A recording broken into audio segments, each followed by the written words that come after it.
The dust kicked up by Samuel Mackenzie's horse hung in the still desert air as he rode toward the small town of Copper Ridge. The sun blazed overhead, casting long shadows across the rocky terrain.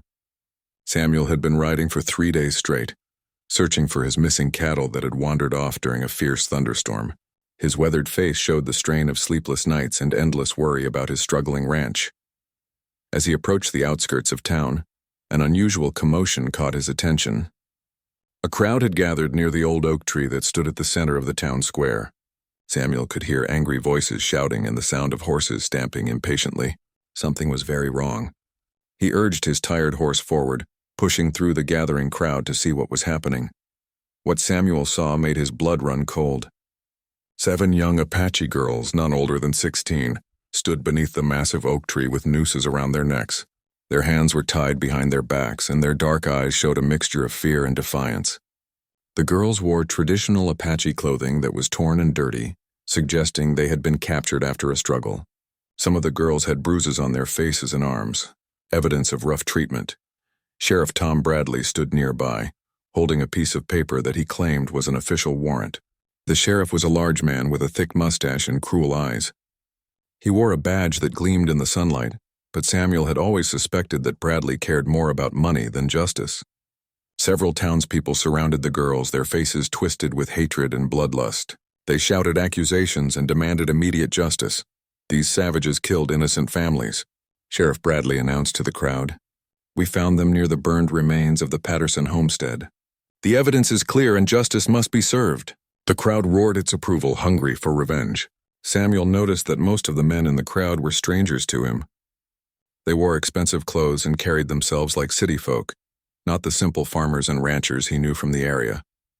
Samuel studied the 7 girls more carefully. The oldest appeared to be their leader, a girl with long black hair and intelligent eyes that seemed to see everything around her. Despite her fear, she stood straight and proud, refusing to show weakness to her captors. The youngest girl couldn't be more than 12 years old, and tears streamed down her dirty cheeks. The other girls clustered around their leader, drawing strength from her courage. Something about the situation felt wrong to Samuel. He had lived in this territory for over 20 years and had dealt with Apache tribes many times. While conflicts certainly occurred, the Apache people he knew were not mindless killers. They were proud, intelligent people who fought to protect their land and families. The idea that 7 young girls would attack and burn a homestead seemed unlikely and suspicious. Samuel also knew Sheriff Bradley's reputation. The man had been involved in several questionable land deals over the past year. Rumors circulated that Bradley worked with wealthy investors from back east who wanted to buy up Indian territory for mining and railroad development. These investors needed the Apache people gone, and they weren't particular about the methods used to achieve their goals. The crowd grew more restless and violent with each passing moment. Some men had already thrown the ropes over sturdy tree branches and were preparing to carry out the execution. Samuel realized that if he didn't act immediately, 7 innocent lives would be lost. He had no proof of their innocence, but his gut told him that these girls were being used as scapegoats in a larger, more sinister plan. Taking a deep breath, Samuel rode his horse directly into the center of the crowd. His sudden appearance caused people to step back and create a small circle around him. The girls looked up at him with surprise and hope. Samuel was a respected rancher in the area, known for his fairness and honesty. If anyone could help them, it might be this weathered cowboy who had appeared out of nowhere. "Hold on there, Sheriff," Samuel called out in a loud, clear voice. "This doesn't look right to me. These are just children. What evidence do you have that they committed this crime?" His question created a murmur in the crowd. Some people nodded in agreement, while others shouted for him to mind his own business and let justice take its course. Sheriff Bradley's face turned red with anger. He clearly hadn't expected anyone to question his authority or demand proof. "Stay out of this, Mackenzie," he snarled. "These savages were found at the scene of the crime. That's all the evidence we need. This is legal and proper justice." The sheriff waved his warrant in the air, but Samuel noticed that he kept it too far away for anyone to read the details. Samuel dismounted his horse and walked closer to examine the warrant. As he suspected, the document looked hastily written and bore a signature he didn't recognize. "This warrant isn't from Judge Harrison," Samuel observed. "Who signed this and where did it come from?" His question caused more murmuring in the crowd, and some people began to look uncertain about the proceedings. The oldest Apache girl spoke for the first time, her voice strong despite her fear. "We did not burn any house," she said in careful English. "We were gathering medicine plants for our sick grandmother when these men captured us. They brought us here and put these ropes on us. We have done nothing wrong." Her words rang with truth and dignity, impressing several people in the crowd. Samuel looked into the girl's eyes and saw honesty there. He had dealt with enough people in his life to recognize truth when he heard it. These girls were innocent and they were being framed for a crime they didn't commit.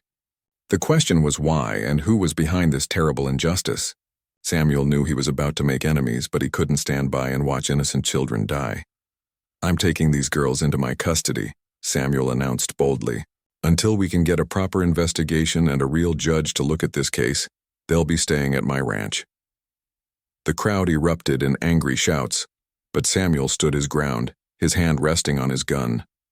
He was outnumbered, but he was determined to do what was right no matter the cost. The tension in the town square was thick enough to cut with a knife. Samuel Mackenzie stood between the 7 Apache girls and the angry mob, his weathered hand resting on the handle of his Colt revolver.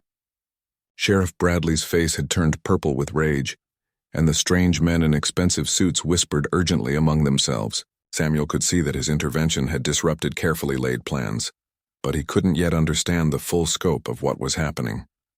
"You have no authority here, Mackenzie," Sheriff Bradley shouted, stepping closer with his own hand on his weapon. "These criminals are under arrest and they will face justice today." Several of the well-dressed strangers moved to flank Samuel, clearly intending to intimidate him into backing down. But Samuel had faced down rustlers, wild animals, and harsh weather for over 2 decades. A few city men in fancy clothes didn't scare him. Samuel carefully cut the ropes binding the girl's hands, keeping his eyes on the crowd. "I'm a citizen of this territory, and I have every right to question illegal proceedings," he said calmly. "These girls deserve a fair trial, not a lynch mob." The oldest Apache girl rubbed her wrists where the ropes had cut into her skin, then helped the younger girls do the same. Despite their fear, they stayed close to Samuel, sensing that he was their only hope for survival. Dr. Emily Watson pushed through the crowd, her medical bag in hand. She was one of the few women in Copper Ridge with a profession, having come west after losing her husband in the Civil War. "Let me examine these children," she demanded, her voice firm despite her small stature. "If they're accused of violence, there should be evidence on their clothing or hands." Dr. Watson was respected in the community, and her words carried weight with many of the townspeople. Sheriff Bradley tried to block the doctor's approach. "There's no need for that. We have all the evidence we need." But Dr. Watson was not easily intimidated. She had treated gunshot wounds, delivered babies during Indian raids, and survived threats from men far more dangerous than the sheriff. She knelt beside the girls and began examining their hands and clothing, while speaking to them in a gentle voice. "These girls have plant stains on their fingers from gathering herbs," Dr. Watson announced after her examination. "Their clothes smell of medicinal plants, not smoke or gunpowder. There's no evidence they were involved in any burning or violence." Her professional opinion caused several people in the crowd to step back and reconsider their position. Samuel felt a surge of gratitude toward the brave doctor who had risked her own safety to help. One of the well-dressed strangers stepped forward, revealing himself to be the leader of the group. He was a tall man with cold blue eyes and perfectly groomed hair. "I am Marcus Wellington from the Colorado Territory Development Company," he announced in a cultured Eastern accent. "These Indians are standing in the way of progress and civilization. The Patterson family was just the beginning. More innocent people will die if we don't take action now." Samuel studied Wellington carefully. The man's clothes were expensive, his boots were polished, and his hands were soft as a baby's. This was not someone who had ever done honest work or faced real hardship. Samuel had met his type before, wealthy men who came west to exploit the land and people for profit. "What exactly is the Colorado Territory Development Company planning to do in this area?" Samuel asked, though he suspected he already knew the answer. Wellington smiled coldly. "We're bringing civilization to this wilderness. Railroad lines, mining operations, cattle ranches, all the things that will make this territory profitable and safe for decent folks." His words confirmed Samuel's suspicions. These men wanted the Apache land, and they were willing to frame innocent children to get it. The supposed crime and execution were just tools to terrorize the Apache people into leaving their traditional territories. The oldest Apache girl spoke up again, her voice steady despite the danger. "My name is Ayana, which means eternal blossom. These are my sisters and cousins. We came to gather sacred plants for our grandmother, who is very sick.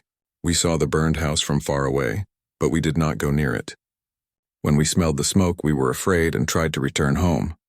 That is when these men caught us." Samuel listened carefully to Ayana's words.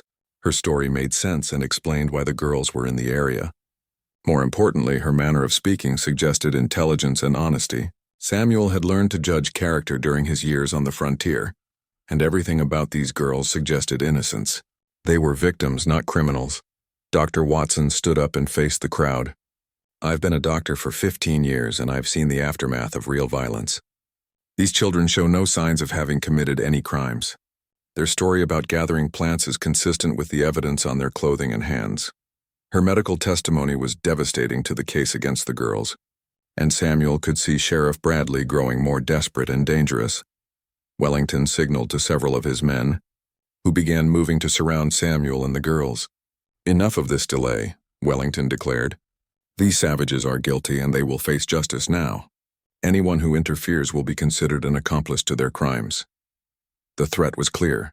Samuel would have to fight if he wanted to save the girls' lives. Samuel quickly assessed his situation. He was outnumbered at least 15-1, and several of Wellington's men were armed. But he had advantages too. He knew the terrain around Copper Ridge better than anyone, and his horse was fresh compared to their tired mounts. Most importantly, he was fighting for innocent lives, which gave him strength and determination that money couldn't buy. "Dr. Watson," Samuel said quietly, "can you get to your horse?" The doctor nodded, understanding that they needed to leave immediately. Samuel helped Ayana and the other girls mount his horse and Dr. Watson's mare. The animals would be carrying double, but they were strong enough to get away from town if they moved quickly. "Hold them," Wellington shouted, but Samuel was already moving. He fired 2 warning shots into the air, causing the crowd to scatter and giving them precious seconds to escape. The girls clung tightly to the horses as Samuel and Dr. Watson urged their mounts toward the edge of town. Behind them, angry shouts filled the air as Wellington's men scrambled to organize a pursuit. As they rode hard toward Samuel's ranch, he realized that saving the girls was only the beginning. Wellington and his development company wouldn't give up easily. They needed these girls dead to justify their larger plan to drive the Apache people from their land. Samuel had just made himself the enemy of powerful men with unlimited resources, but he couldn't regret his decision. Sometimes a man had to choose between what was easy and what was right.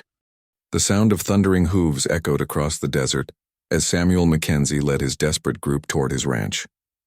Dr. Emily Watson rode beside him, her medical bag bouncing with each stride of her mare. The 7 Apache girls clung to the horses, their faces showing a mixture of fear and hope. Behind them, a cloud of dust marked the pursuit of Wellington's men and Sheriff Bradley's posse. Samuel knew they had maybe an hour before their enemies caught up. Samuel's ranch sat in a natural depression surrounded by rocky hills and thick brush. He had chosen the location years ago for its defensive advantages and reliable water source. As they approached the main house, Samuel's foreman, Jake Rodriguez, came running from the barn. Jake was a loyal friend who had worked the ranch for over 10 years. His weathered face showed alarm when he saw the group of riders approaching at full speed. "Boss, what's happening?" Jake called out as Samuel brought his horse to a sliding stop near the house. Samuel quickly explained the situation while helping the girls dismount. Jake's expression grew grim as he learned about Wellington's plot and the false charges against the children. Like Samuel, Jake had dealt with Apache people many times and knew they were being used as scapegoats in a larger scheme. "We need to fortify the house and prepare for a siege," Samuel said urgently. "Wellington won't give up easily. These girls are the key to his plan to steal Apache land." Jake nodded and immediately began moving rifles and ammunition from the barn to the house. Samuel's ranch hands, Mexican and American cowboys who had worked for him for years, quickly understood the situation and began preparing defenses without being asked. Dr. Watson examined the girls more thoroughly, while Samuel and his men prepared for battle. She discovered that several of them had minor injuries from their rough capture, and the youngest girl was suffering from dehydration and exhaustion. These children have been through a terrible ordeal, she told Samuel. But they're strong and brave. With proper care, they'll recover from their physical injuries. Ayanna, the eldest girl, approached Samuel as he checked his rifles. "Why are you helping us?" she asked in her careful English. Your people and my people have not always been friends. You could have walked away and saved yourself trouble. Her question was direct and honest, showing the maturity that had made her the leader of the group despite her young age. Samuel paused in his preparations and looked directly into Ayanna's intelligent eyes. Because it's the right thing to do, he said simply. Those men were going to murder innocent children for money and land.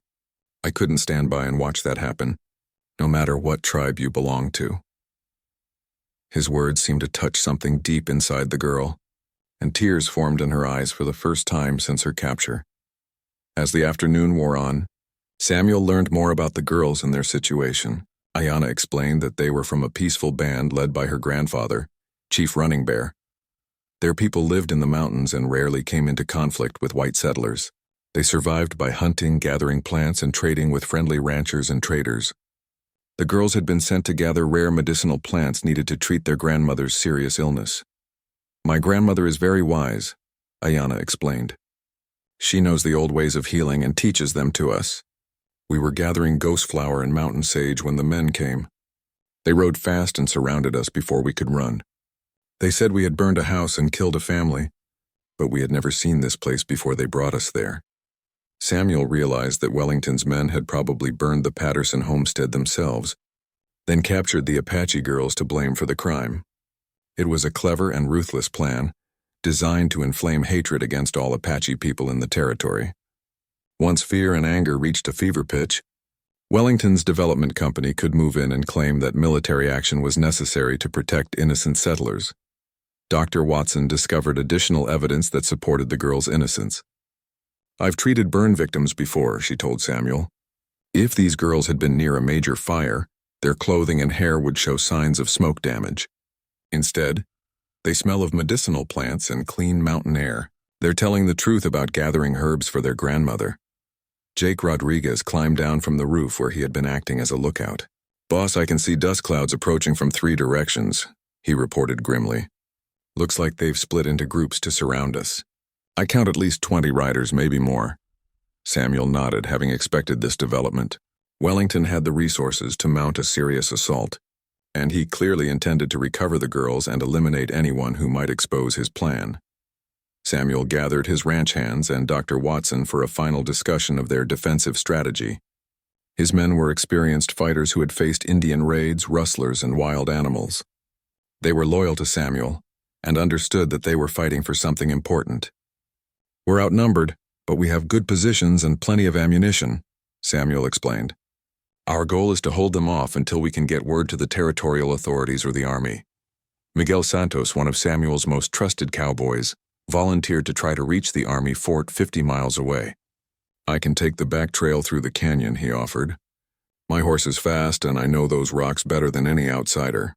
Samuel agreed to the plan, knowing that their only hope for long-term survival was getting help from honest lawmen or military officers who weren't bought and paid for by Wellington's company.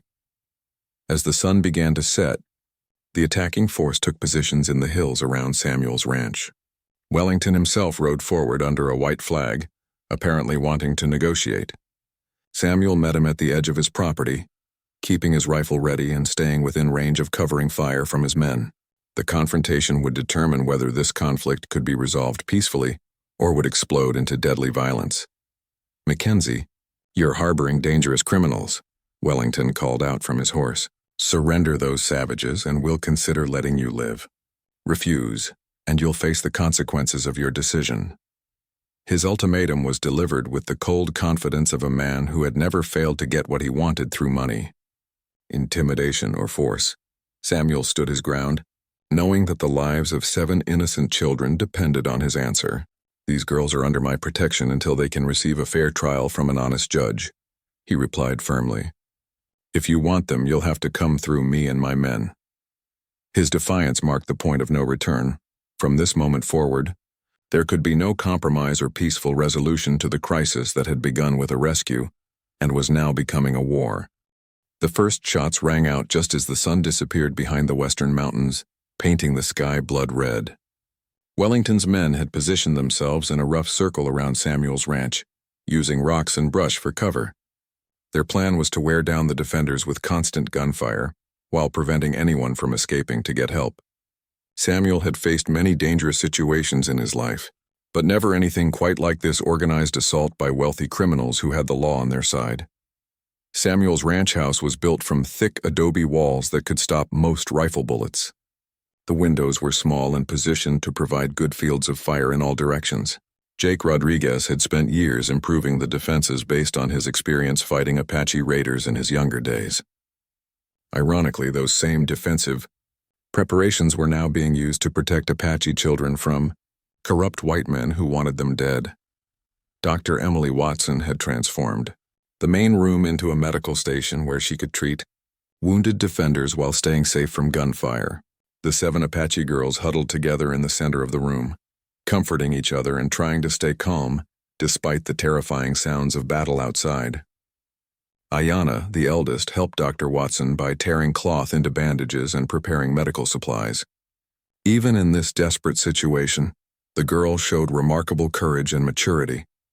The siege began with sporadic rifle fire designed to test the defenders' positions and response. Samuel's men were experienced fighters who didn't waste ammunition on wild shots.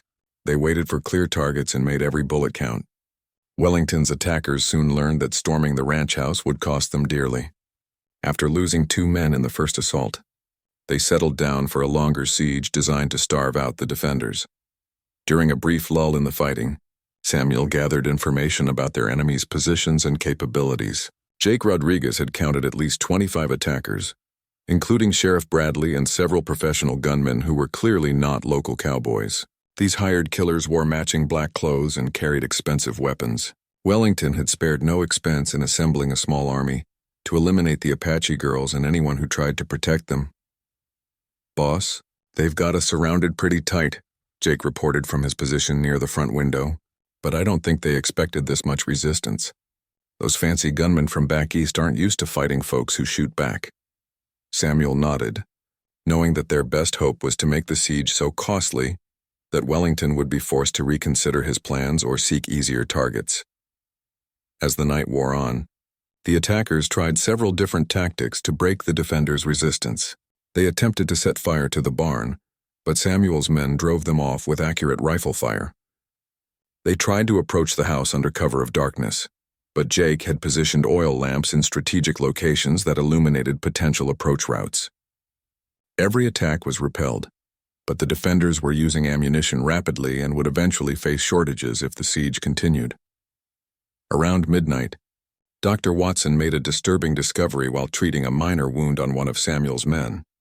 "I recognize some of those voices outside," she whispered urgently. "Judge Morrison is out there with Wellington's men. I heard him giving orders about surrounding the back of the house." Samuel felt his heart sink at this news. Judge Morrison was supposed to be the honest lawman they could appeal to for justice. If he was working with Wellington, then the corruption went much deeper than anyone had suspected. Ayanna had been listening carefully to the conversation, and she approached Samuel with important information. "The judge you speak of came to our village 2 months ago," she said quietly. "He offered to buy our land for the mining company. When my grandfather refused, the judge became very angry. He said we would regret not accepting his generous offer. Now I understand what he meant by those words." Samuel realized they were facing a conspiracy that included the local sheriff, a territorial judge, and wealthy investors from the Colorado Territory Development Company. These men had carefully planned to eliminate the Apache people from valuable land through a combination of legal manipulation, false accusations, and outright murder. The frame-up of 7 innocent girls was just one part of a much larger and more sinister plot. Dr. Watson discovered additional evidence of the conspiracy when she overheard conversations between the attackers. "They're talking about other Apache bands they plan to target next," she reported grimly. "This isn't just about these girls or even their particular tribe. Wellington wants to clear all Apache people from this entire territory so his company can move in with mining equipment and railroad construction." As dawn approached, Samuel knew they needed to change tactics if they hoped to survive. Miguel Santos had successfully escaped through the back canyon to seek help, but it would be at least 2 days before he could return with army troops. The defenders couldn't hold out that long against determined attackers who had unlimited ammunition and reinforcements. They needed to go on the offensive and disrupt Wellington's plans before his siege succeeded. Samuel gathered his men for a desperate strategy session. "We can't just sit here and wait for them to wear us down," he explained.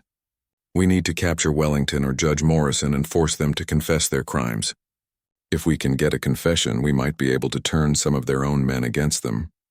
It was a dangerous plan that would require leaving the safety of the house, but staying put meant certain death or capture. Jake Rodriguez volunteered to lead a small group in a pre-dawn raid on Wellington's command post. "I know every rock and bush on this land," he said confidently. "We can get close enough to grab Wellington before his guards know what's happening." Samuel agreed to the plan, knowing that bold action was their only hope for survival and justice. While Jake prepared for his dangerous mission, Ayanna approached Samuel with an unexpected offer. "My people have ways of moving without being seen," she said quietly. "I can guide your friend through paths that the attackers don't know. In my tribe, I'm considered one of the best scouts, even though I am young and female." Samuel was reluctant to put the girl in danger, but he recognized that her knowledge of stealth tactics could make the difference between success and failure. Dr. Watson supported Ayanna's offer to help. "These girls have shown remarkable courage throughout this ordeal," she pointed out. "If Ayanna says she can help, we should trust her abilities. Besides, she has the most to gain from the success of this mission." Samuel finally agreed, knowing that conventional tactics had failed, and desperate times called for desperate measures. As the first hints of dawn appeared in the eastern sky, Jake Rodriguez and Ayanna prepared to leave the safety of the ranch house on a mission that would determine the fate of everyone involved. The 7 Apache girls faced execution if the mission failed, while Samuel and his defenders faced death or imprisonment for harboring supposed criminals. Everything depended on their ability to outfight and outwit enemies who had every advantage except the knowledge that they were fighting for justice against corruption and greed. The pre-dawn darkness provided perfect cover as Jake Rodriguez and Ayanna slipped out of the ranch house through a hidden root cellar that Samuel had dug years earlier. The young Apache girl moved like a ghost through the brush, her feet making no sound on the rocky ground. Jake had fought in several wars and considered himself an expert in stealth tactics, but he was amazed by Ayanna's natural ability to become invisible in the landscape. Wellington had established his command post on a small hill overlooking the ranch, where he could direct the siege while staying safely away from return fire. Judge Morrison sat beside him, smoking expensive cigars and discussing their plans for expanding the operation to other Apache settlements. Neither man suspected that their enemies were capable of mounting an offensive operation against their well-defended position. Ayanna led Jake through a series of narrow ravines and animal trails that she had observed during their approach to the ranch. Her Apache training had taught her to notice details that most people missed: the direction of the wind, the calls of night birds, the patterns of shadows cast by rocks and trees. These skills allowed her to guide Jake to within 50 yards of the enemy command post without being detected by sentries. From their hiding place behind a large boulder, Jake and Ayanna could hear Wellington and Judge Morrison discussing their criminal conspiracy in detail.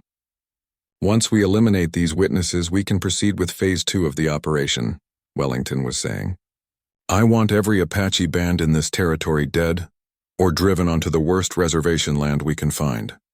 This region is sitting on some of the richest mineral deposits in the entire West." Judge Morrison puffed his cigar thoughtfully. "My contacts in the territorial government are ready to declare martial law as soon as we provide sufficient justification.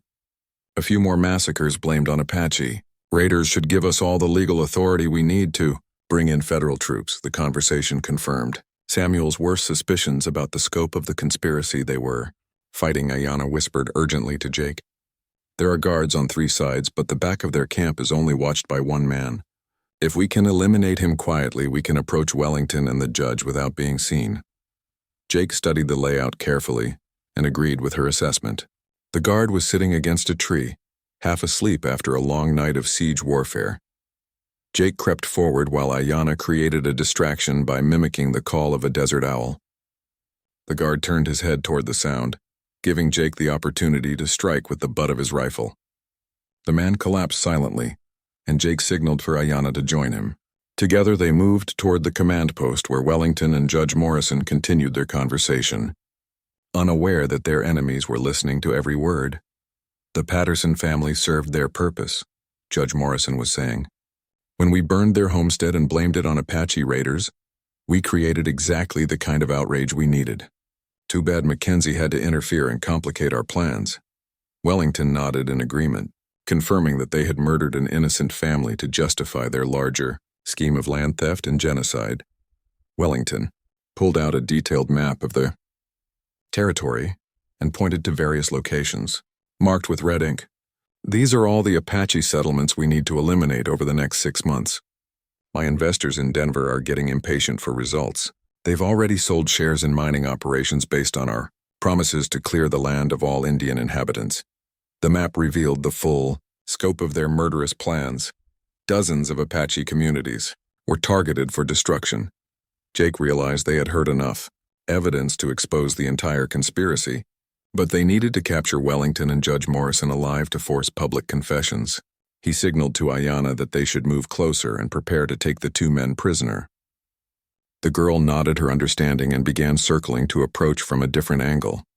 Suddenly, a shout rang out from the direction of Samuel's ranch house. One of Wellington's men had discovered the unconscious guard, and the alarm was spreading rapidly through their camp.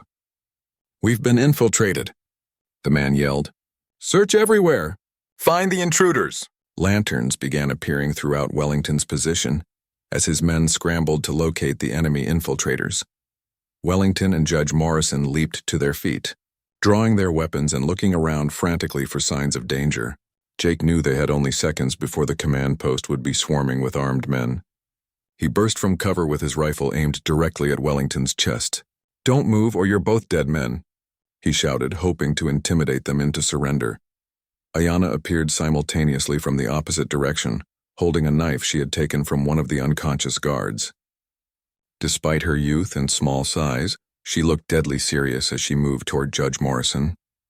"You killed innocent people and blamed my tribe," she said in a voice filled with controlled anger. "You will confess your crimes or you will join your victims in death." For a moment it seemed like the desperate plan might succeed. Wellington and Judge Morrison were clearly shocked by the sudden appearance of their enemies in the heart of their own camp. But before Jake could force them to surrender, gunfire erupted from multiple directions as Wellington's men converged on the command post. Bullets whistled through the air, forcing Jake and Ayanna to dive for cover behind nearby rocks. Wellington seized the opportunity to escape, running toward his horse while shouting orders to his men. "Kill them both! Don't let them get back to the ranch house alive." Judge Morrison followed, dropping his expensive cigar in his haste to flee the dangerous situation. Their cowardly retreat destroyed any chance of capturing them, enforcing confessions that could expose the conspiracy. Jake grabbed Ayanna's arm and pulled her toward the ravine they had used to approach the command post. Enemy bullets struck the rocks around them, sending up clouds of stone chips and dust. The girl moved with the fluid grace of her Apache heritage, staying low and using every bit of available cover. Jake marveled at her courage and skill. She was performing better under fire than many experienced soldiers he had known. As they retreated toward Samuel's ranch, Jake realized that their reconnaissance mission had accomplished something important, even though it hadn't achieved its primary goal. They now had detailed knowledge of Wellington's larger plans and could testify about the confessions they had overheard.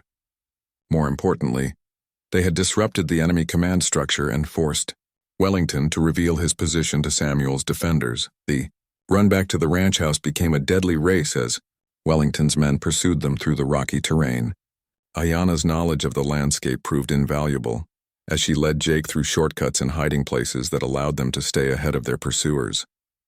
By the time they reached the safety of Samuel's defenses, both were exhausted but alive, carrying vital intelligence that would change the nature of the conflict. Samuel listened grimly as Jake reported what they had learned about Wellington's conspiracy. The scope of the planned genocide was far worse than anyone had imagined, but now they had evidence that could expose the truth to honest authorities. The question was whether they could survive long enough to get that evidence to people who had the power to stop Wellington's murderous scheme. Samuel Mackenzie stared at Wellington's map that Jake had managed to steal during their reconnaissance mission. Red marks indicated over 30 Apache settlements targeted for destruction, representing thousands of innocent lives. The Colorado Territory Development Company had planned the systematic elimination of an entire people to clear land for mining and railroad construction. Samuel realized they were fighting something far more evil than simple land greed. This was genocide disguised as business development. Dr. Emily Watson examined the map with growing horror. Some of these marked settlements include Apache communities that have lived peacefully with white settlers for years, she said, pointing to several locations. Chief Running Bear's people, where these girls come from, are known for their friendship and trade relationships with nearby ranches. Wellington is planning to destroy allies and enemies alike. Ayanna studied the map with tears in her eyes. My grandmother's village is marked with 2 red lines, she whispered. That means they plan to attack it very soon. She is too sick to travel, and many of our people are old or very young. They cannot defend themselves against armed men with guns. Samuel felt his anger growing as he realized that Wellington's timeline called for attacks to begin within days. The situation became even more desperate when Jake reported activity around their perimeter. Boss, they're digging trenches and building barriers, he said grimly. Looks like they're settling in for a long siege. They've also posted guards on all the trails leading away from here. Nobody's getting in or out without a fight. Samuel realized that Wellington intended to starve them into surrender while preventing any word of the conspiracy from reaching honest authorities. During a brief lull in the shooting, Samuel gathered everyone for a council of war. His remaining ranch hands, Dr. Watson, and the 7 Apache girls crowded into the main room to discuss their increasingly desperate situation. Ammunition was running low, food supplies were limited, and their enemies showed no signs of giving up. Unless something changed dramatically, they would be overrun within another day or 2. We can't wait for Miguel to return with army troops, Samuel concluded after reviewing their options.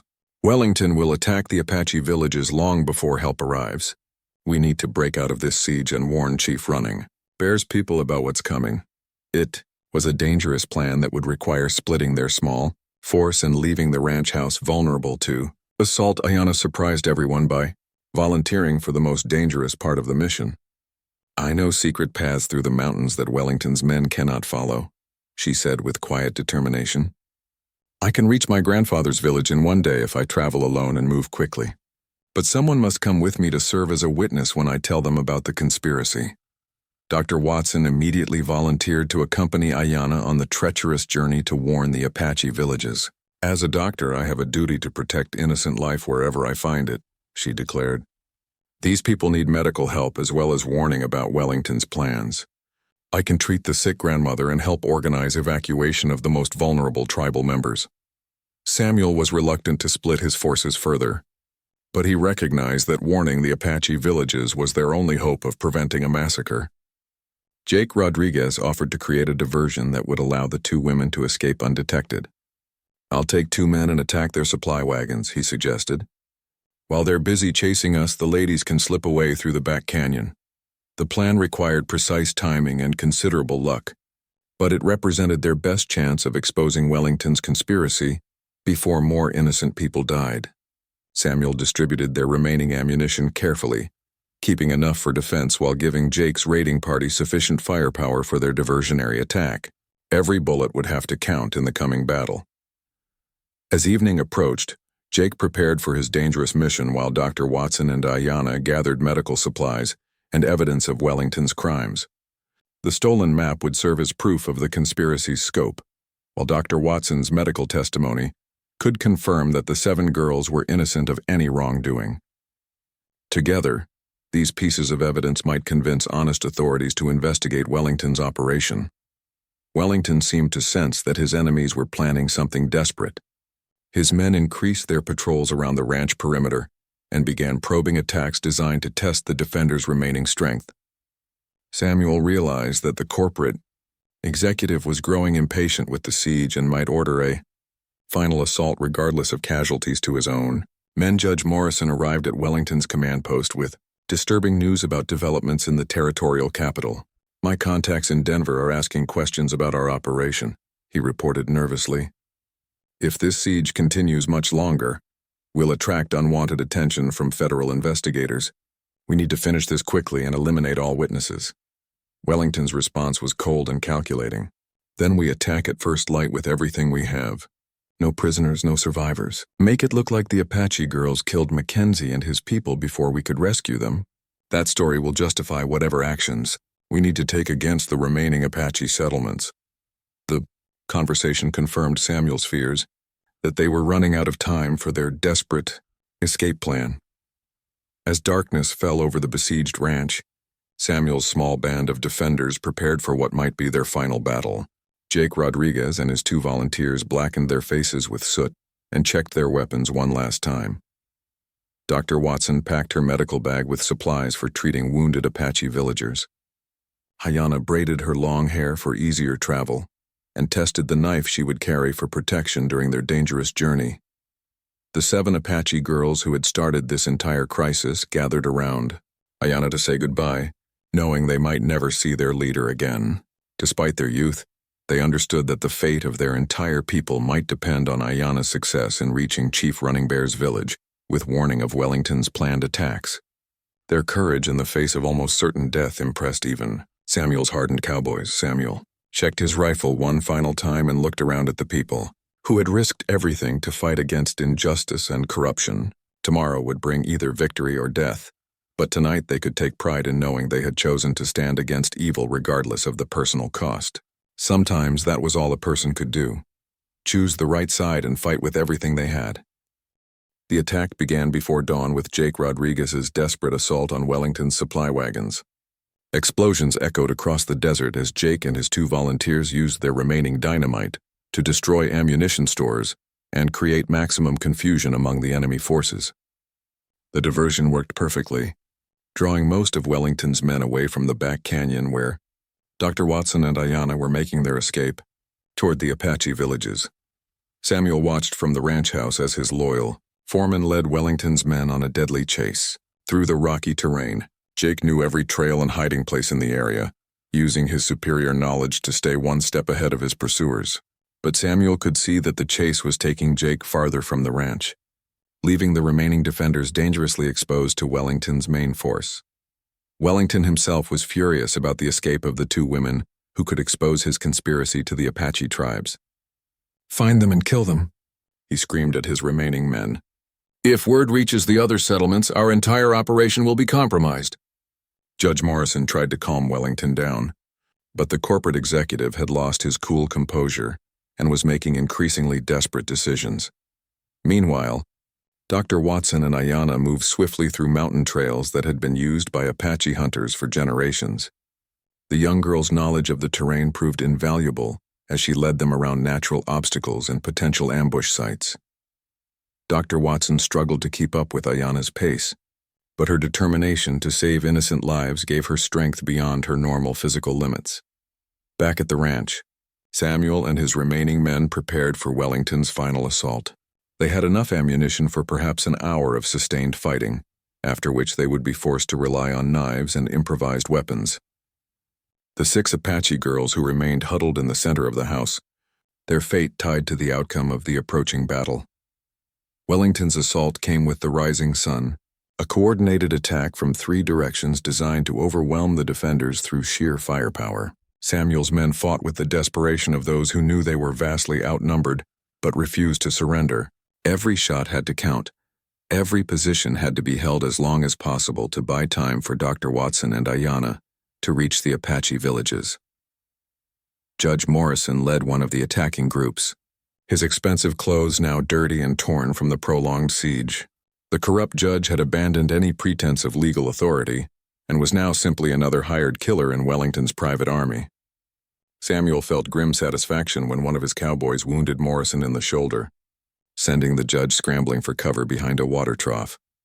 The battle raged for over an hour, with Wellington's men gradually advancing on the ranch house despite heavy casualties. Samuel could see that his position was becoming untenable as the enemy closed the distance and began concentrating their fire on the windows and doors. In another 30 minutes, they would be forced into hand-to-hand combat with enemies who outnumbered them 5-1. At the critical moment, when defeat seemed certain, the sound of cavalry trumpets echoed across the desert. Miguel Santos had succeeded in his mission to reach the army fort, returning with 2 companies of federal troops led by Colonel James Harrison, an honest officer known for his fair treatment of Indian tribes. The arrival of the cavalry caught Wellington's men completely by surprise and turned the tide of battle in an instant. Wellington tried to claim that he was a legitimate businessman, helping local law enforcement deal with Apache raiders, but Colonel Harrison was not easily fooled.